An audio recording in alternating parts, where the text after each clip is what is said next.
살아서나 죽어서나 당신의 유일한 의로는 무엇입니까? 살아서나 죽어서나 나는 나의 것이 아니요 몸도 영혼도 나의 신실한 구주 예수 그리스도의 것입니다. 아멘. 아멘. 우리가 말씀 보기 전에 먼저 광고를 좀 드리겠습니다.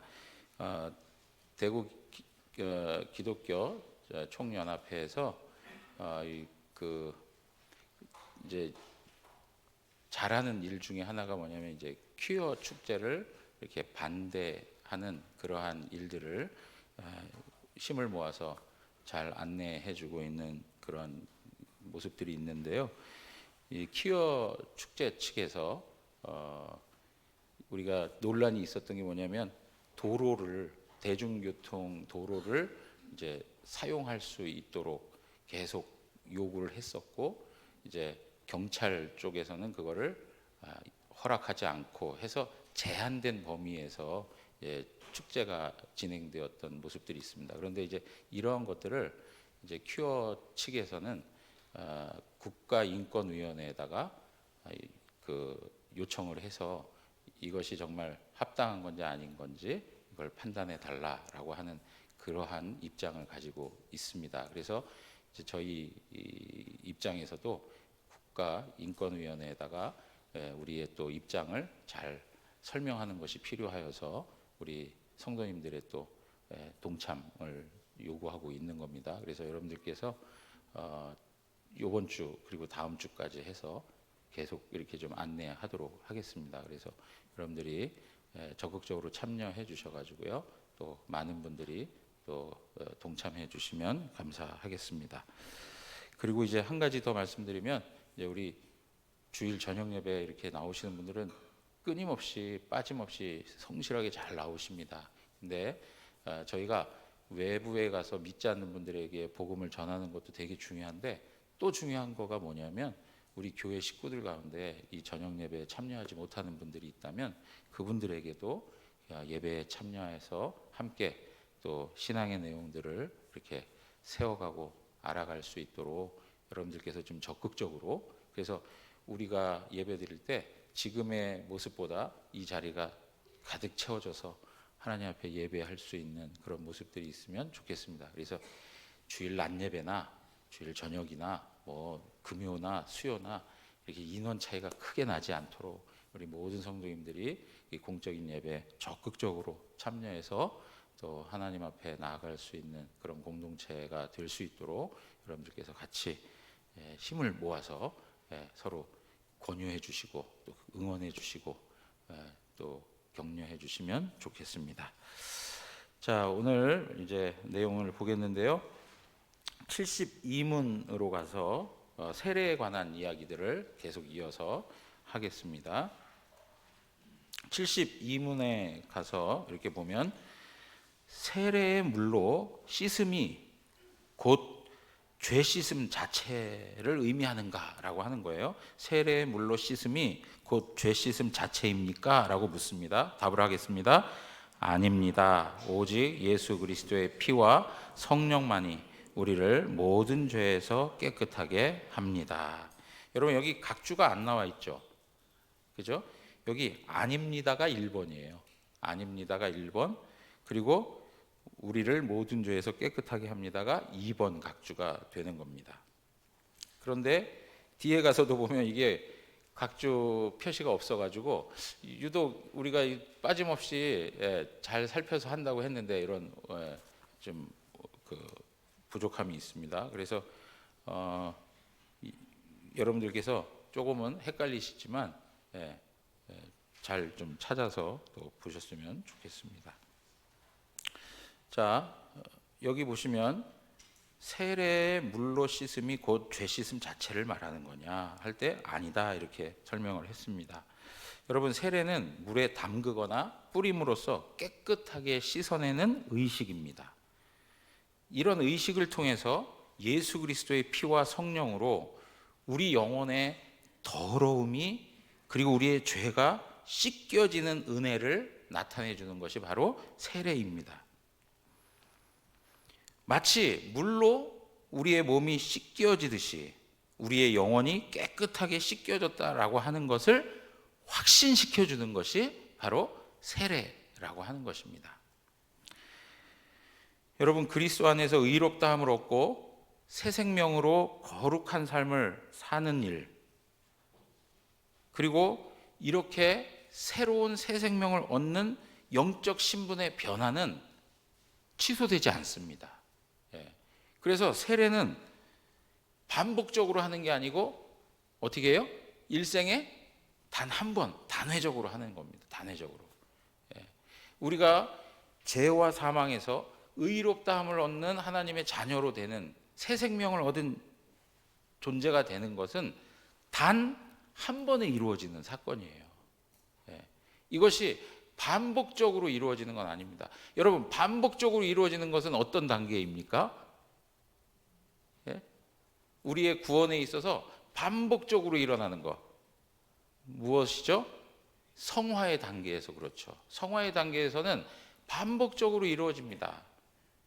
오늘 하나님 말씀대로 순종하다가 또 순간적으로 또 넘어져서 또 하나님 은혜 앞에 나가서 또 회복되고 또 넘어지고 반복적으로 되는 것이 바로 성화가 가지고 있는 특징이죠. 여러분, 구약 성경에서도 보면은 이 세례는 무엇을 이어받고 있어요? 성경적으로 보면 구약의 할례의 개념을 이어받고 있는 거예요. 할례의 개념. 그래서 구약에서도 할례는 한 번만 시행하는 것이죠. 마찬가지로 세례도 한 번만 이렇게 하는 거예요. 그래서 이 세례는 언약 백성 가운데로 들어오는 하나님의 구원의 은혜를 나타내주는 표와 인이 된다라고 이렇게 설명을 하고 있는 겁니다. 물론 우리가 말씀을 드렸지만 세례를 받지 않아도 구원받을 수 있습니다. 그가 구원받을 수 있는 이유는 외적인 세례를 받지 않았을 뿐이지 내적인 세례는 받은 거죠. 그 내적인 세례를 우리는 뭐라고 얘기하냐면 성령 세례 이렇게 설명을 하는 겁니다.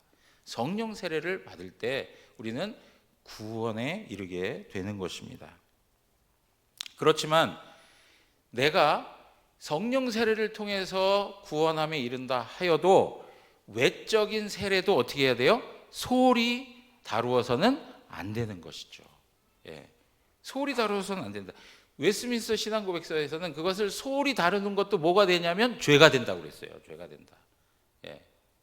그래서 내적인 씻음이 있는 사람은 외적인 씻음의 의식도 귀하게 생각을 해야 하는 것이죠.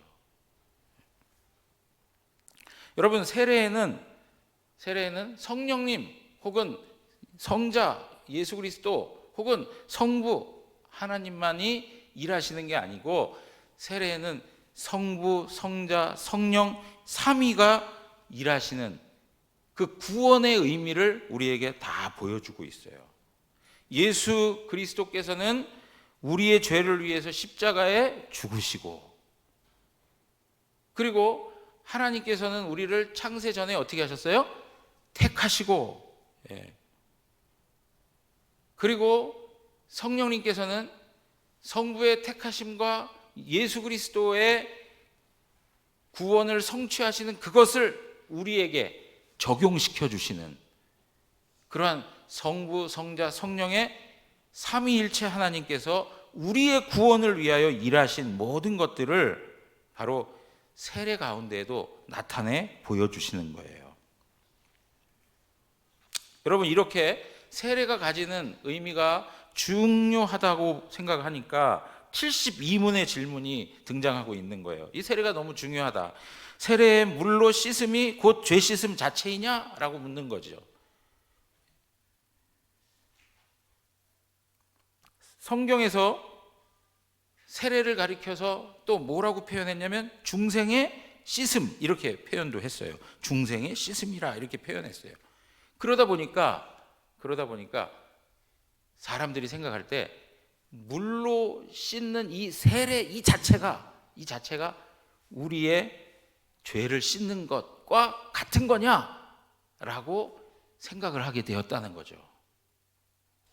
여러분, 이런 질문 우리 같으면 안 하겠죠. 예? 목사님, 이 물로 세례받는 게 우리의 영혼이 씻겨진 거랑 똑같은 거죠? 라고 이야기해서는 안 되는 거죠. 우리의 영혼이 씻겨진 것을 이 물로 우리가 씻겨진 것으로 확증을 시켜주는 것이지 이것과 동일한 것은 아니죠. 그러니까 의식 자체에 뭐가 있다고 생각하는 거예요? 죄를 씻는 효력이 있다고 생각을 하는 거예요. 의식 자체에. 여러분, 그렇게 생각을 하게 된 사람들이 있어요. 로마 교회예요. 로마 교회. 로마 교회가 그렇게 생각을 했어요. 그래서 어떤 사람이 임종 가운데 있을 때 세례를 받지 못한 사람이다 라고 하면 그 임종을 지켜보는 어떤 사람이라도 신자라면 그가 세례를 베풀 수 있었어요. 왜요? 그 순간을 놓쳐버리면 이 사람은 어떻게 되는 거예요? 연옥에 갈 수가 없어요. 구원의 기회를 상실한다고 보는 거예요. 왜? 세례를 받지 못했기 때문에. 왜 그렇습니까? 세례 자체가 죄 씻음에 효력이 있다라고 생각을 한 거예요. 여러분, 이러한 부분에 있어서 하이델베르그 요리문답은 그것이 아니다 이렇게 설명하는 거예요. 아니다. 그러면 우리의 죄 씻음은 어떻게 이루어진 거냐? 우리가 죄 씻음 받게 된 것은 무엇을 근거로 어떤 것의 효력을 통해서 우리에게 죄 씻음이 온 것이냐라고 하는 걸 설명하는 거죠. 뭐라고 합니까? 오직 예수 그리스도의 피와 성령만이 우리를 모든 죄에서 깨끗하게 하는 겁니다. 우리가 어떤 외적인 의식을 행하는 그 자체가 효력이 있는 게 아니고 우리 안에 그리스도의 피와 성령님의 역사하심을 통해서 우리의 죄가 씻겨졌다라고 이야기하는 거예요. 여러분, 우리 한번 말씀을 읽어보는데 고린도전서 6장 11절입니다. 각주에 보면 고린도전서 6장 11절, 이게 각주 2번 시작이에요. 앞에서 각주 1번이 쭉 이어지고요. 각주 2번 시작이 고린도전서 6장 11절, 거기서부터 진행되는 거예요. 거기하고 요한일서 1장 7절, 요 두 개가 각주 2번에 해당되는 겁니다. 우리 한번 읽어보겠습니다. 다 같이 읽습니다. 너희 중에 이와 같은 자들이 있더니 주 예수 그리스도의 이름과 우리 하나님의 성령 안에서 씻음과 거룩함과 의롭다 하심을 얻었느니라. 주 예수 그리스도의 이름과 우리 하나님의 성령 안에서 씻음과 거룩함과 의롭다 하심을 얻었다. 예수 그리스도의 십자가의 죽으심으로, 예수 그리스도의 권세로, 그리고 성령님의 역사하심을 통해서 우리가 죄 씻음을 받게 되었다, 거룩하게 되었다, 의롭다함을 얻게 되었다라고 설명을 하는 겁니다. 요한일서 1장 7절 한번 우리 또 다 같이 읽어보겠습니다. 다 같이 읽습니다. 그가 빛 가운데 계신 것 같이 우리도 빛 가운데 행하면 우리가 서로 사귐이 있고 그 아들 예수의 피가 우리를 모든 죄에서 깨끗하게 하실 것이요. 아멘. 여러분, 우리를 깨끗하게 하는 게 뭐라고요? 예수 그리스도의 피라는 거예요. 예수 그리스도의 피. 예수님께서 십자가에서 흘리신 피가 우리의 죄를 깨끗게 하는 것이다 라고 설명을 하는 거예요. 그러니까 은혜의 내용은 전부 다 어디로부터 오는 겁니까? 하늘로부터 오는 거예요. 하나님으로부터 오는 거예요. 자, 그러면서 73문으로 가서 봅니다. 그러면 왜 성령께서는 세례를 중생의 씻음과 죄를 씻음이라 하셨습니까? 왜 성령께서는 세례를 중생의 씻음과 죄를 씻는 것이라고 하셨습니까? 우리 답을 한번 다 같이 읽겠습니다. 하나님께서 그렇게 말씀하신 데에는 중요한 이유가 있습니다. 하나님께서는 몸에 더러운 것이 물로 씻겨지듯이 우리의 죄가 그리스도의 피와 성령으로 없어짐을 우리에게 가르치려 하셨습니다. 거기까지 보십시오. 여러분, 하나님께서는 우리에게 이렇게 세례를 통해서 그 우리에게 가르쳐 주시고자 하는 내용이 뭐냐 하니까 몸에 더러운 것이 물로 씻겨지듯이, 그죠? 예, 여기도 물이 있지만 이 물로 제가 손을 닦으면 이 손에 더러운 것이 씻겨지듯이, 여러분 그 현상을 직접 목도할 수 있죠. 예? 더러운 것들이 씻어져서 깨끗하게 된 걸 볼 수 있죠. 그것처럼 확실하게 뭘 보여주고 싶은 거예요? 우리의 죄가 그리스도의 피와 성령으로 없어졌다는 사실을 우리에게 가르쳐 주기 위해서 그런 거예요. 예. 여러분, 우리의 죄가 예수 그리스도의 보혈과 성령님의 역사하심을 통해서 완전히 씻겨진 것을 믿으십니까? 그걸 믿으라는 거예요. 그걸 믿으라는 거예요. 뭘 통해서요? 세례를 통해서 그걸 확신하라는 거예요.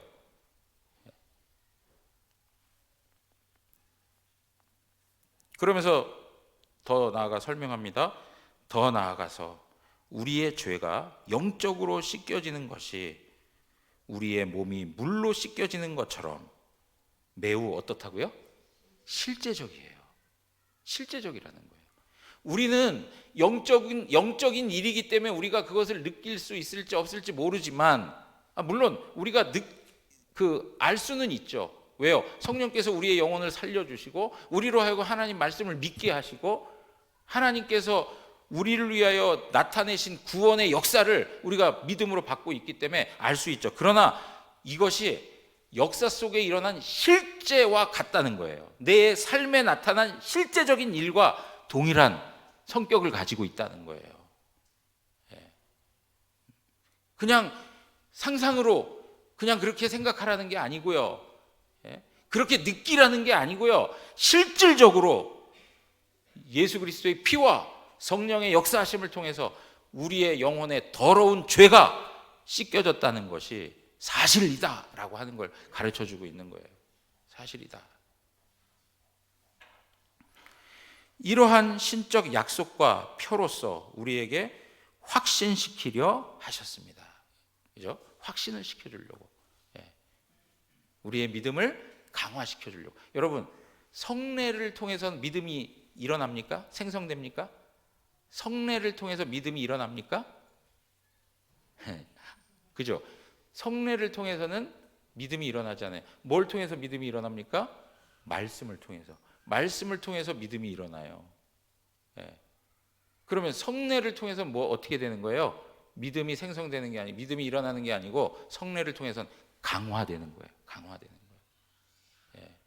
여러분, 이러한 개념들을 우리가 알아가야 하는 것이죠. 자, 요한 1서 5장 6절에서 8절에 있는 말씀, 요한 1서 5장 6절에서 8절 우리 한번 각조에 있는 말씀입니다. 보겠습니다. 다 같이 읽습니다. 이는 물과 피로 임하신 이시니 곧 예수 그리스도시라. 물로만 아니요 물과 피로 임하셨고 증언하는 이는 성령이시니 성령은 진리니라.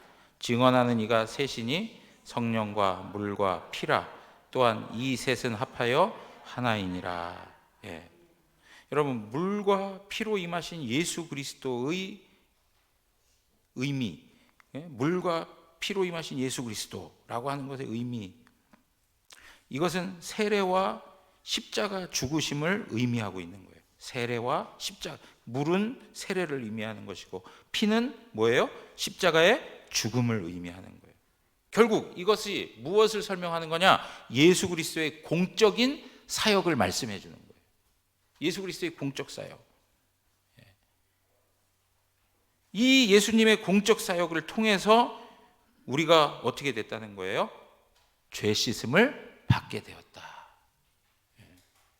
그리스도의 피와 성령으로 우리의 죄가 사해졌다라고 이야기하는 겁니다. 그래서 그 뒷부분에 나오는 말씀이 뭐예요? 성령께서 이것을 증언하신다 그래요. 성령이 이걸 증언하고 있다. 그러니까 예수님의 구속 사건과 성령께서 그 구속 사건을 증언하시는 일을 통해서 우리 가운데 나타난 죄 씻음의 역사가 우리 가운데 알려지게 되는 거죠.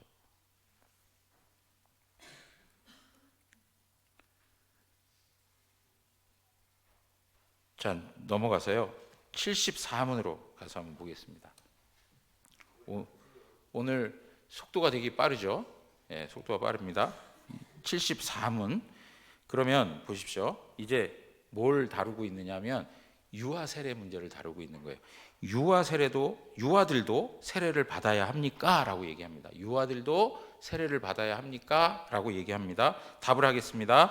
그렇습니다. 그것은 유아들도 어른들과 마찬가지로 하나님의 언약과 교회에 속하였고, 또한 어른들 못지않게 유아들에게도 그리스도의 피에 의한 속죄와 믿음을 일으키시는 성령이 약속되었기 때문입니다.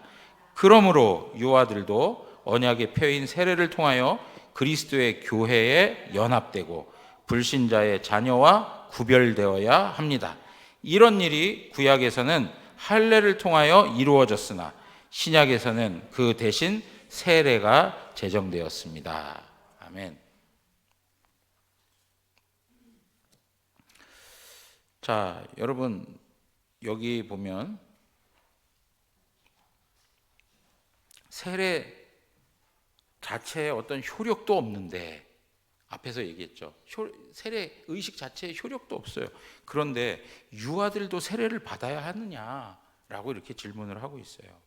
근데 여러분, 유아 세례를 반대하는 분들이 있죠. 예? 유아 세례를 인정하지 않는 분들이 있어요. 그런 분들의 주장을 보면 성경에 유아 세례라는 말도 없다. 그럼 여러분, 삼위일체라는 말은 있습니까? 네? 삼위일체라는 말이 성경에 있습니까? 없습니까? 잘 말씀해 주십시오. 예, 삼위일체라는 말 성경에 없어요. 예. 마찬가지로 유아 세례라는 말도 없어요. 그러나 우리는 성경에 나오는 사상들과 그 내용들을 통해서, 그 용어를 통해서 성경의 진리를 우리가 배우게 되는 거죠. 그리고 또 너무나도 개인적 신앙의 고백이 중요한 거 아니냐라고 하는 입장이 있어요. 그래서 내가 내 의지를 가지고 예수님을 믿어야 그게 의미가 있는 거지. 태어난 지 얼마 안 된 아이가 무슨 의지가 있고 무슨 생각이 있다고 세례를 받느냐, 이렇게 이야기하는 거예요. 이제 그게 대표적인 게 뭐냐면 이제 침례교도들이 주장하는 그런 의미들이에요. 그래서 침례교회는 유아 헌화식이 있어요. 맞죠? 유아 헌화식이 있어요. 하나님께 이 아이를 바치겠습니다 하고 하는 헌화식이 있어요. 그런데 여러분, 세례는 뭐냐면, 유아 세례는 뭐냐면 내가 하나님 앞에 이 아이를 바치겠습니다 하는 것 이상의 의미를 담고 있어요. 무슨 말이냐면, 내가 이 아이를 하나님 앞에 드리겠습니다라고 하는 건 누구 편에서 시작되는 일이에요? 내가 하는 거예요. 인간 편에서 하나님 앞에 내어드리는 거예요. 인간 편에서. 그런데 세례는 내가 하는 게 아니고 누가 제정하신 거예요? 하나님이 제정하셨고 하나님이 그 일을 행하시는 거예요.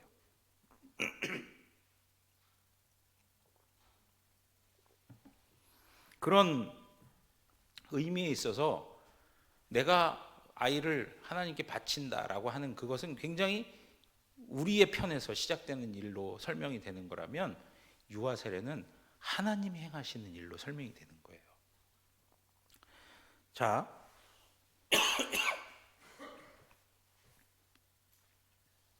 하이델베르그 요리문답은 유아 세례가 성경적인 것이다, 이렇게 설명을 하고 있습니다. 유아 세례가 무엇을 근거로 이루어지느냐?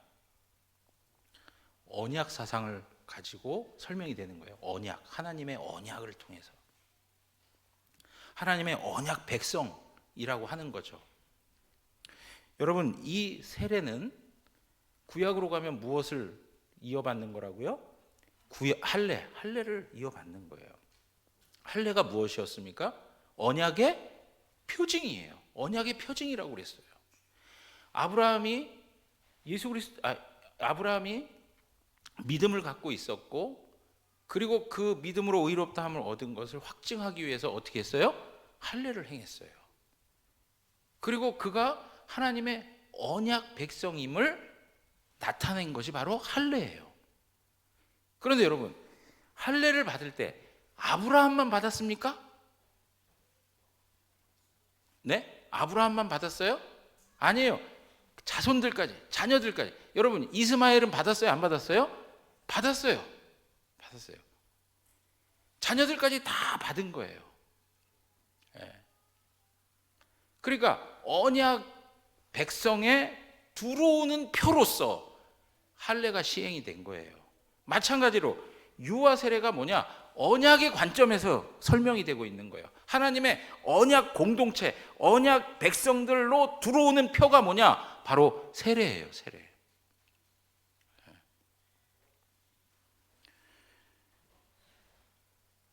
여러분, 이러한 내용들을 보면서 우리가 하나 이제 생각을 해야 할 것이 있습니다. 뭐냐면 이 유아 세례, 이 유아 세례를 받으면 그러면 구원을 받았다는 얘기인가? 라고 하는 이야기예요. 여러분, 유아 세례를 받았습니다. 내가. 그러면 나의 구원이 보장된 겁니까? 예?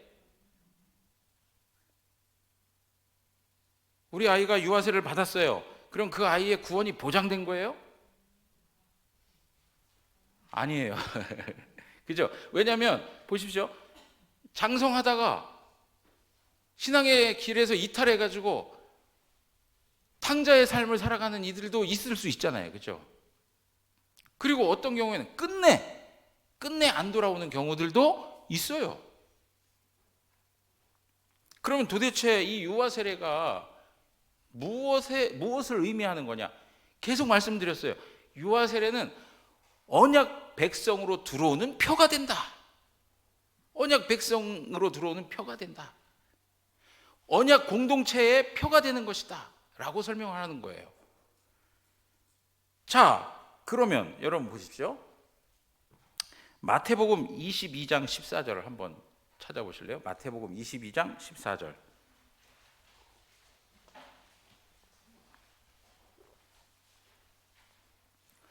마태복음 22장 14절.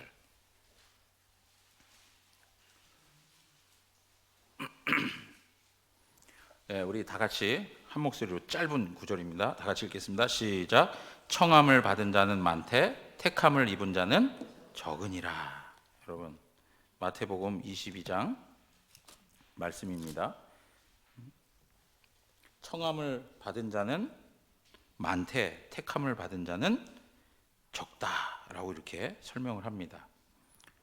여기 내용이 어떤 내용입니까? 혼인잔치를 베푼 어떤 임금과 같다. 천국이 혼인잔치를 베푼 어떤 임금과 같다 이렇게 얘기를 해요. 그래서 종들을 보내서 청한 사람들을 혼인잔치에 오라고 했어요. 그런데 오기 싫어해요. 그래서 다시 다른 종들을 보냈어요. 청한 사람들에게 오찬을 준비했으니까 와서 잡고 모든 걸 갖추었으니까 혼인잔치에 오소서 이렇게 하라는 거예요.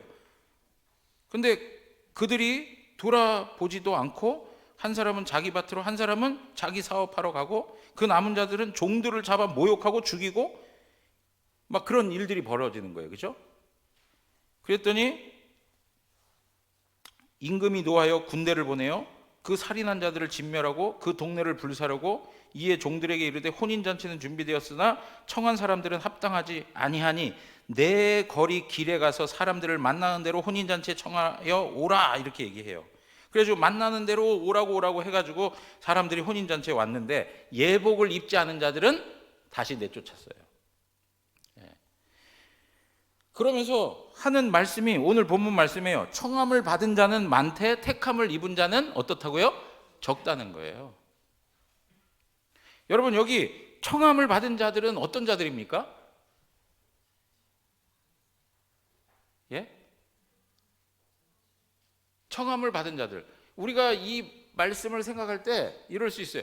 우리가 오늘날로 이야기를 한번 해보면 나가서 복음 전도를 해요. 그래서 예수 믿으라고 전달을 했어요. 그 사람들이 청함을 받은 거예요. 그렇게 이해되죠? 그렇지만 쪽지를 받고 복음의 이야기를 들었지만 오질 않아요.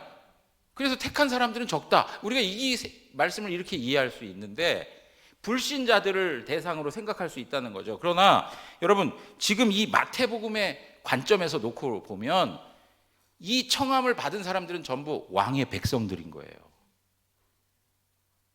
왕의 백성들인 거예요. 원래 혼인잔치에 오기로 약속도 했었던 왕의 백성들인 거예요. 그런데 어떻게 해요? 오지 않는 거예요. 무슨 얘기입니까? 언약 공동체 안에 있는 사람들이에요. 언약 공동체 안에 있는 사람들인데 그 가운데에서 어떻게 되는 거예요? 선택을 받은 이가 적다는 거예요. 적다는 거예요. 자, 이 이야기를 구약으로 돌아가서 설명을 좀 하면, 자 보십시오. 아브라함이 할례를 받았습니다. 할례를 받았는데 앞에서도 말씀하셨어요. 이스마엘은 받았습니까? 안 받았습니까? 받았어요. 언약 공동체 안에 있는 거예요. 언약 백성들 안에 있어요. 그러나 하나님께서는 누구를 택하십니까? 이삭을, 그죠? 이삭을 택하시고 이스마엘을 버리신단 말이에요.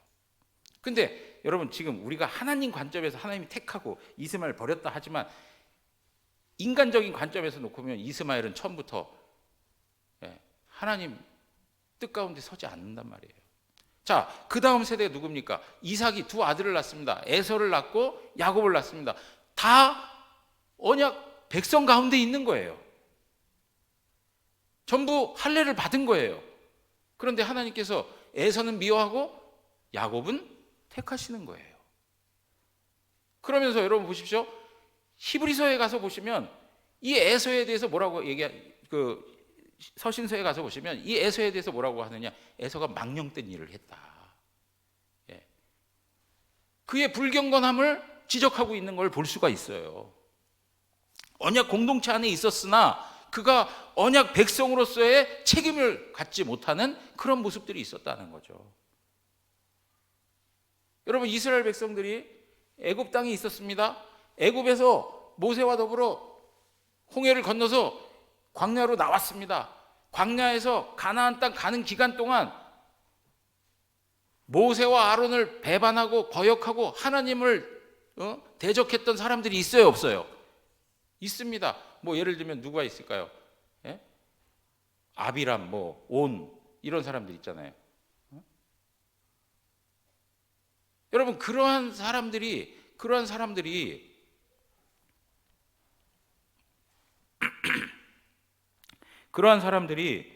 결국은 고라가 생각해. 고라, 아비람, 온 이런 사람들이 반역을 한단 말이에요.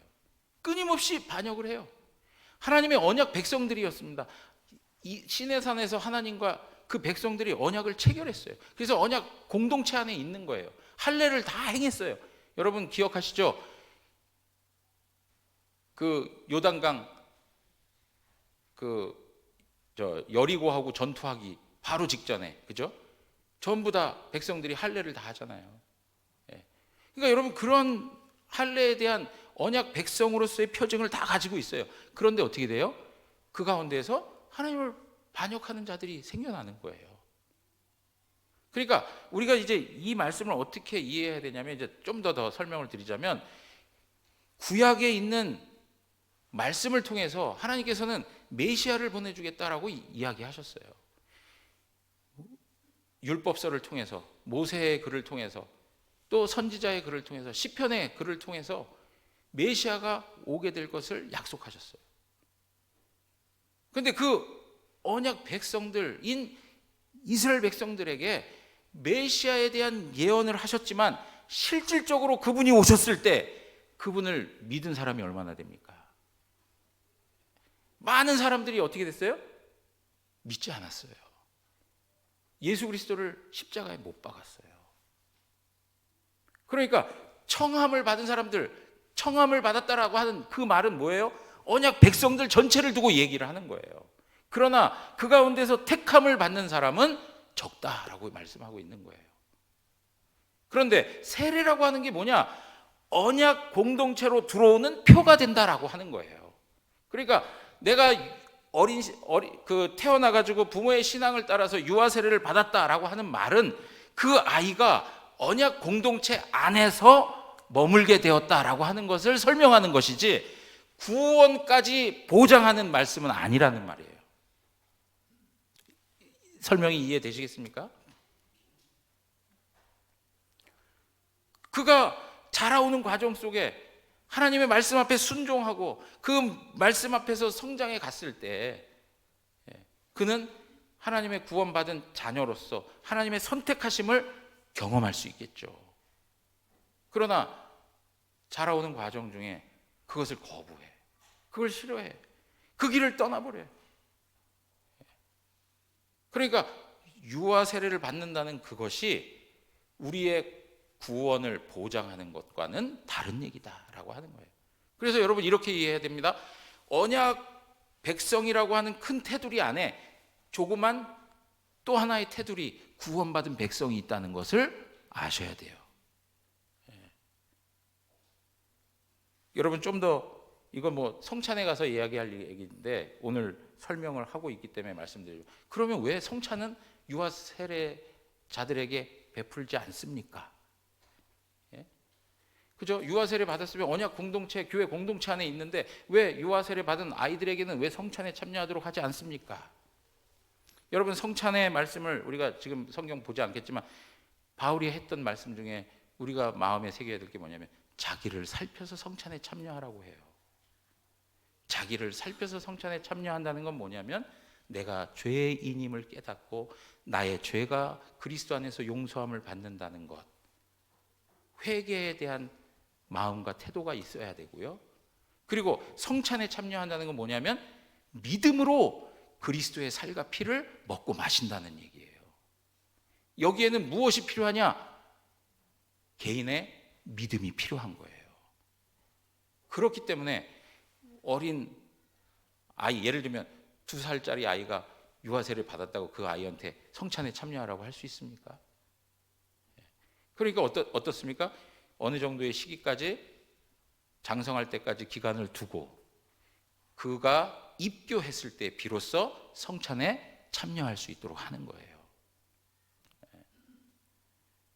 여러분 이러한 내용들을 우리가 잘 이해하시면서 우리 자녀들을 이렇게 하나님 앞에서 키워가야 하는 책임이 있는 거예요. 그래서 여러분 보십시오.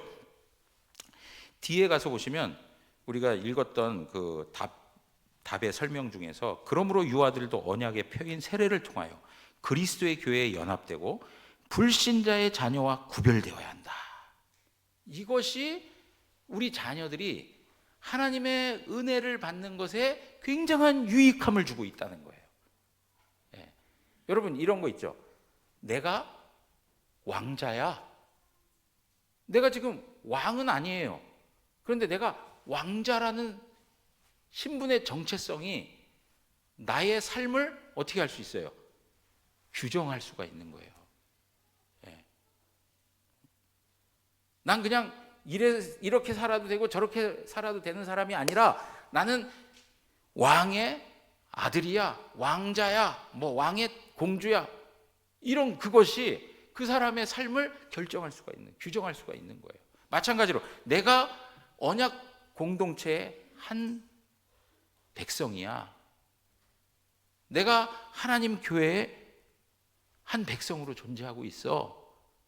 라고 하는 것이 그 유아 세례를 통해서 우리 자녀들에게 주는 신앙의 유익함이 있다는 사실을 우리가 부인할 수가 없는 거예요. 굉장한 신앙의 유익함이 있는 거예요. 여러분 내 정체성을 안다는 게 얼마나 중요한지 몰라요. 자, 제가 예전에 한번 그런 이야기 했는데 죄송합니다. 제 아들 이야기를 해서 우리 건이가 공부를 하는데 이 공부가 힘든가 봐요. 너무 힘드니까 어느 때는 너무 지치고 너무 힘들고 공부도 막 안 되고 정신 집중도 안 되고 막 하니까 제 아내가 필요해가지고 보낸 그 의사 가운 있어요. 하얀 의사 가운. 거기에 김건이라고 써 있는 거. 그거를 어느 날 하도 공부가 안 되고 하도 공부해야만 하는 상황 속에서 이게 진행을 못 하니까 자기가 심리적으로 막 위축이 돼서 그래서 잠시 공부하던 걸 멈추고 엄마가 사보낸 그 가운을 한번 입고 있었대요. 예? 나는 뭐가 되겠다는 거예요. 나는 의사다라고 하는 그 생각을 갖고 다시 한번 생각을 정리하고 공부하려고 노력했다고 얘기하더라고요. 그러니까 내가 가지고 있는 정체성이 나의 삶을 만들어 갈 수 있어요. 그러니까 여러분, 유아 세례도 인간 편에서 하는 게 아니고 하나님이 믿음의 가정들에게 주신 은혜인 거예요. 은혜인 거예요. 그러니까 그걸 얼마나 귀하게 받아야 되는지 아시겠습니까? 사랑하는 성도 여러분, 우리가 이런 내용들을 다시 한번 생각하면서 우리 자녀들을 말씀으로 키우고 영적으로 잘 키워야 할 책임이 부모들에게 있다는 것 또한 이 유아 세례를 통해서 우리 부모들에게 주는 메시지가 있는 거예요. 이러한 내용들을 다시 한번 하나님 앞에서 잘 세워가는 우리 대구 영안교회 우리 모두가 되시기를 주님의 이름으로 축원합니다. 우리 다 같이